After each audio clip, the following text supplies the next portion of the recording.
अरे यार, मैंने सोचा था कि मैं क्लैट क्रैक करके AIR 100 में लेकर NLSIU बैंगलोर जाऊंगी, पर मेरी किस्मत में तो NLU पटियाला भी नहीं मिला। और अब मैंने डिसाइड किया है कि मैं MHCET क्रैक करके GLC या ILS जाऊंगी। पर यार सिर्फ 2 महीने बचे हुए हैं, कहाँ से पढ़ूँ, कैसे पढ़ूँ, कुछ पता नहीं चल रहा है। अरे यार, पहले मैं भी बहुत स्ट्रेस थी, पर पता है मैंने एक यूट्यूब चैनल न्याय सेतु नाम का एक ढूंढा हुआ है। अरे वही नेहा जोशी जिसने कॉलेजेस के बारे में रिव्यू किया था, उसने ना MHCET के बारे में एक वीडियो डाला हुआ है, स्ट्रैटेजी और सारे सोर्सेस और कैसे कैसे अटेम्प्ट करना है सब कुछ।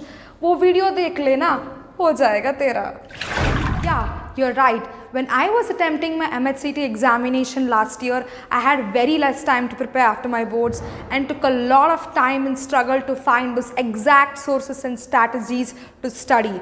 But finally cracked the examination with AIR 128, securing 117 marks.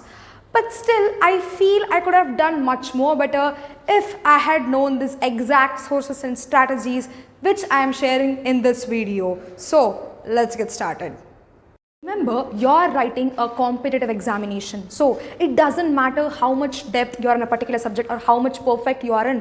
What matters is how strategically you study and attempt the examination and get good marks comparing to others. So, in order to crack any competitive examination in your life, the first and foremost step is to understand the pattern, the syllabus, and analyze the previous year question paper. Now, if you look at this pattern, only 2 subjects, the legal reasoning and the logical reasoning, constitute 80 marks out of your 150 marks paper.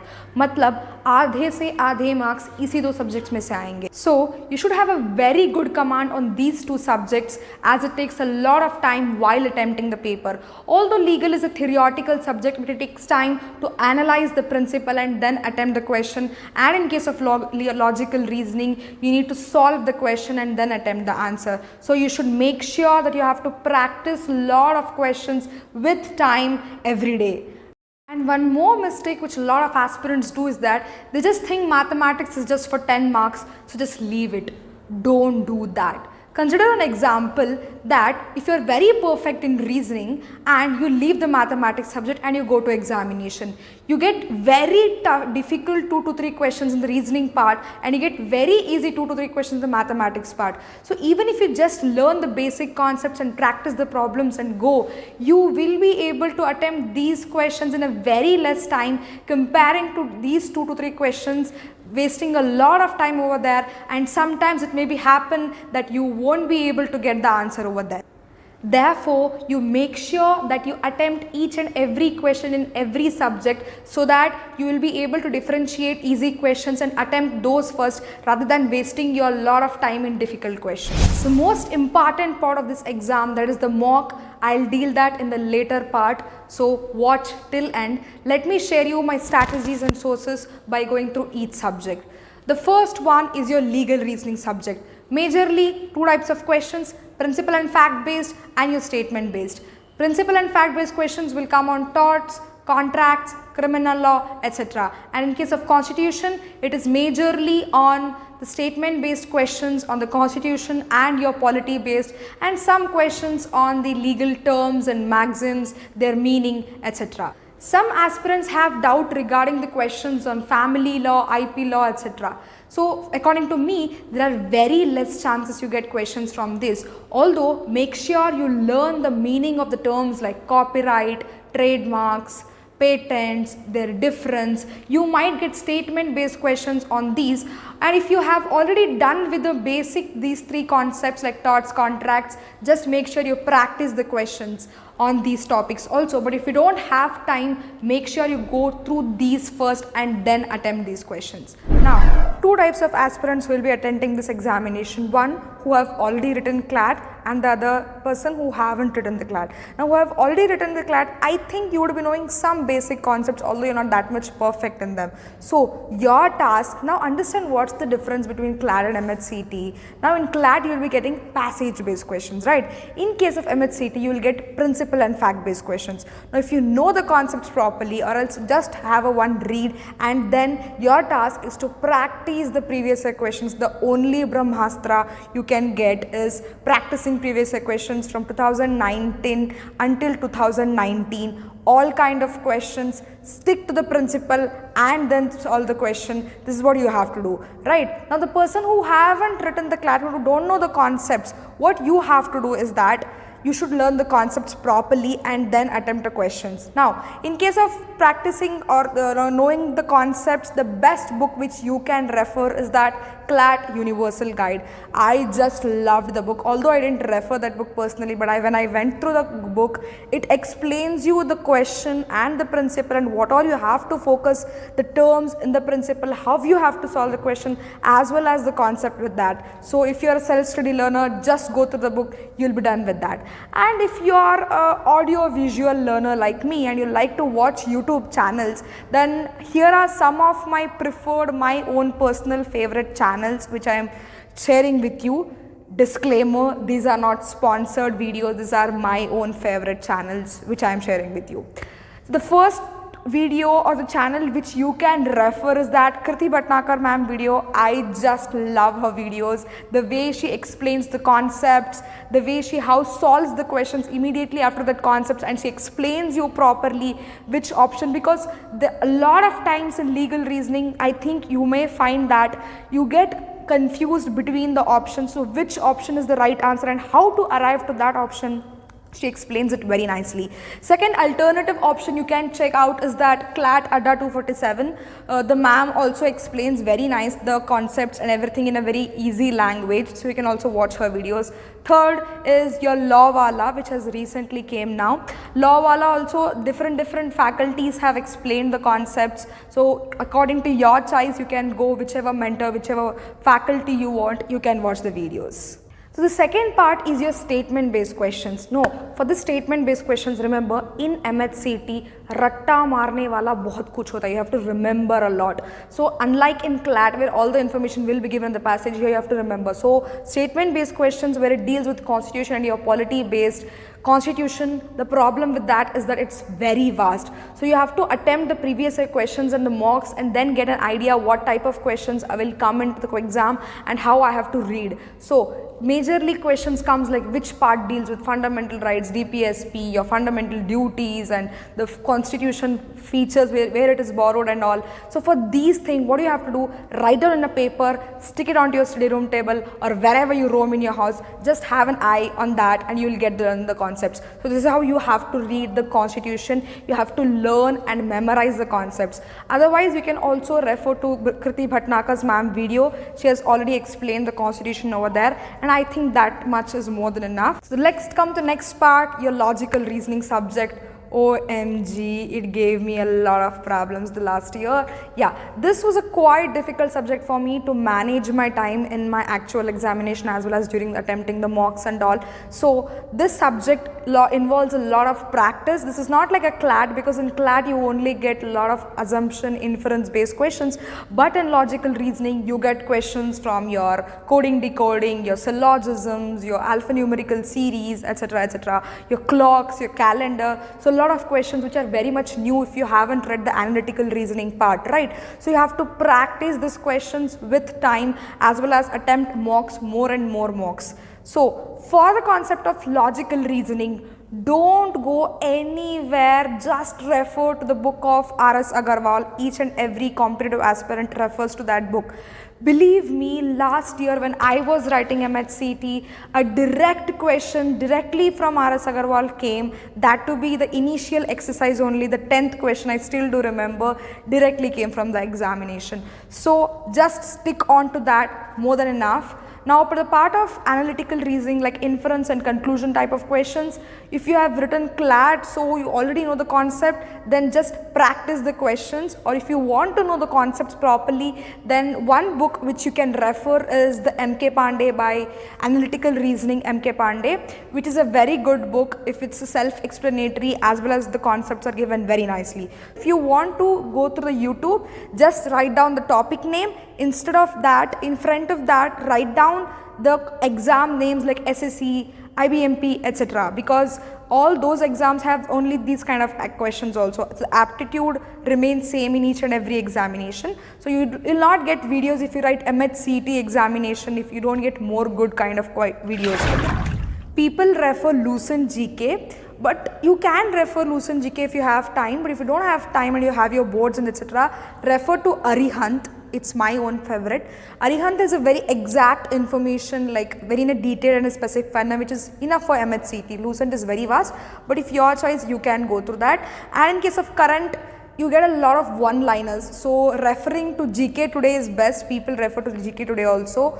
And if you have your own CLAT material which you have following from the CLAT itself, you can follow that. I preferred CL Manthans, which is a weekly Manthans, so you can go through that material also. Now the difference in the CLAT and your MHCET is that in CLAT you get the major topics and the background regarding to that. Here also you get the background, but not in that much detailed manner. So just stick to the one-liners. Okay, this event happened, how it happened, where it happened, enough. Not more than that, but you have to learn a lot of things. And in case of static, just the basic things, but make sure you cover everything.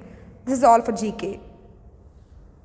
Let's jump into the English section. So in CLAT, you had passage based questions, but here statement based questions. So coming off RCs, the probability of RCs is very less. At max, you get 1 or 2 questions, that's it. So what do you get in the MHCET examination? Your synonyms, antonyms, your vocab based, mostly your idioms and phrases, and more on your grammar based questions. So you need to be perfect on your direct and indirect speech, active and passive voice. If you are not perfect in your grammar, if you're weak in your grammar like me, you have to know the concept, you have to practice the questions. Now, what is most important in this examination is your error spotting part. So for error spotting, if you want to know the concept properly, I specifically followed Nimisha Bansal ma'am's videos. She is the best. I really liked her videos. I followed her 120 rules of grammar, which is a very long video, I know, but some of the rules in that 120 rules are very important for MHCET. Now you will get to know, if you are writing the mocks, if you are practicing questions of MHCET, you will get to know what type of rules are important in that. So simultaneously practice the questions from the mocks and then see the video. You will get to know which rules are important, then read them frequently and memorize them and regularly read them. This is all about the grammar. You have to inculcate the habit of practicing the daily synonyms and antonyms. Practicing, you mean just reading some of the vocabulary, some of the meaning of the words is different. Practicing questions is different. You have to attempt the questions. Make your habit 5 questions of synonyms, of antonyms, or synonyms and antonyms can be read together only, but 5 idioms and phrases and 5 questions of grammar. You have to do this as a regular habit, then only you will be able to crack the examination properly. The last and the least section is your mathematics section, only for 10 marks, but a very important subject as I explained earlier. So here in CLAT you had data interpretation questions. Here the same topics, but you will get the basic level of questions. Now if you already know the concepts properly, start practicing the questions from your CLAT material itself. If you have, start practicing the initial level of questions and not the data interpretation questions. So you have to learn the concepts and then practice. If you don't know the concepts properly, or if you want a book for a self-study, I preferred and I practiced questions from 30 Days Wonder by S. Chand is a book you can order from any Amazon. It's a very good book and it has explained all the concepts properly by step. You can follow that, or else the best method again is going to YouTube. Now search the topics like percentage. Don't write CLAT or MHCET in front of that, because you get very less number of sources if you write like that. So write the topic name, in front of that write SSC examination or any banking examination like IBPS, etc. So if you get a lot of sources, because the aptitude level is one and the same. One more important thing which I have to do is that preparing your formula sheets. Even though all the formulas and your shortcut keys are given in your CLAT material, whichever material if you are referring to, writing them in a separate paper will make a difference. So write down all those formulas, write down all those shortcut key points, and whichever steps you are getting confused while solving the problems, again and again you are doing mistakes. Okay, if this kind of questions comes, I have to do like this. Write down all those points which is your own personal mistakes and the formula list. Do this for every concept and revise them before every mock, and it will also be helpful before your one day before your actual examination. 90% of students would have left watching the videos. Only those 10% students who are serious enough to crack this examination will be continuing with this video. Now the most important facet, the crux of this examination is giving your mocks. So coming to mocks, irrespective of whether you have started preparing the syllabus, you have just now started or not perfect with the concepts, or you have finished your syllabus, giving mocks is necessary.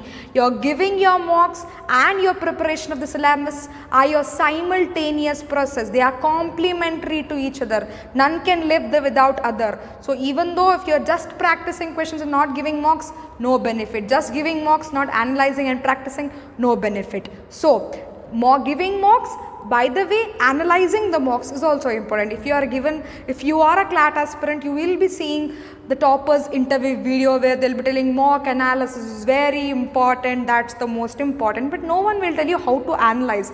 I'll just explain you in a short. So when you do a mock analysis copy, right, after giving your mock, write down the test number, write down the score you have, whatever marks you have scored, write down how much you have scored, how much you have attempted, how much is the right, how much you have scored, how much the questions are wrong, and then calculate your accuracy.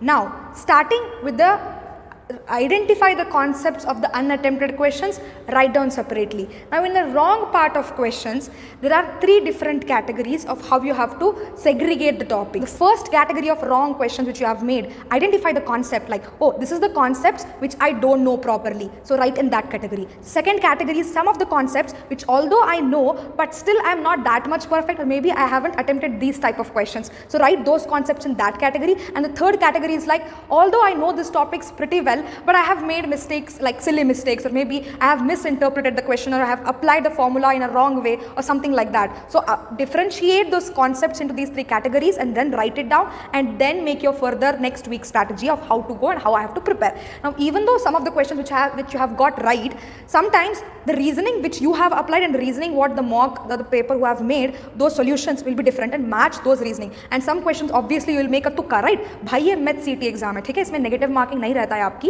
तुक्का लगाओ सीखना। CLAT की तरह नहीं है, ये negative marking नहीं रहता है, ठीक है. सो whenever you have applied questions tukka, see whether on what basis you applied the tukka, is that matching with the actual reasoning, and is that effective, that kind of tukka is effective, whether is it helping me. So this is how you have to analyze the questions and write it down, and then according to these all of the segregation and everything, next develop a next week strategy that I have to do these particular topics, they have to focus on this particular topics like this because I have made mistakes in this. So this is how you have to go after your mock. Why giving mocks is important? See the video, although you know the importance of it. I'll tell you one example, okay. Previously, in which year which I gave the examination, I knew one student who started immediately after CLAT results. She started preparing very seriously. She was very perfect with all the syllabus and everything, but she didn't attempt many mocks. So in the final examination, she was not able to get that much good marks, and she was not able to crack the good colleges. Now, understand, practicing questions and giving your mocks are totally different, because in the mock, you will learn how to handle the time pressure, how I have to give my time limit for each particular subject, and which subject I have to start first and which I have to end with the last subject. See, this is not like how you have to follow exactly with the topper. Okay, topper starts with legal reasoning, I'll also start with legal reasoning. No, that should be experienced by you only. By each and every mock, you will get to know, okay, this is my strength subject, this is my weak subject, I have to start with this so that I can give accordingly time with this, and I have to do like this. This is how you will experience by each and every mock, and believe me, that will get changed by each and every mock. So until and unless, even though the final exam is approaching, your strategy gets changed. So don't worry about that, but finalize your strategy like 1 week or 2 weeks before the examination, and then start to give your mocks, right? Pause. Even though if I assume that you have started your syllabus right now, if you don't know any concept, still start giving your mocks. You will get to know, okay, this is how much I know among all this. You get an overall idea, okay, this is where I stand, I have to start preparing like this. Marks jitna bhi ghatiya aaye, fir bhi start giving the mocks, okay. Believe me, the previous day before the actual MH-CET, I still got 85 marks in my mock examination. I was actually very much stressed that time, but in the real examination I got 117 marks. Although it depends on which institution mocks you're giving, but still you should cross at least 100 plus, but still I was getting 85. So what am I telling is that your mock marks should not affect your preparation. Sometimes you won't feel like I have to give mocks because you'll be getting always low marks, but still you have to push yourself and start giving mocks, then develop your strategy, then preparation. This is like a continuous process until and unless you are giving your actual examination. And I know this is a very stressful and a very anxiety period, and you have to maintain your anxiety as well as your preparation. So all the best for your final examination, and if you want any more help, comment me down. I am free to reach all your doubts and your queries because I have suffered with this time. So here I am today to help you all with this. All the best. Maintain your stress level, exercise daily to develop your healthy schedule, and as well as read and practice. All the best.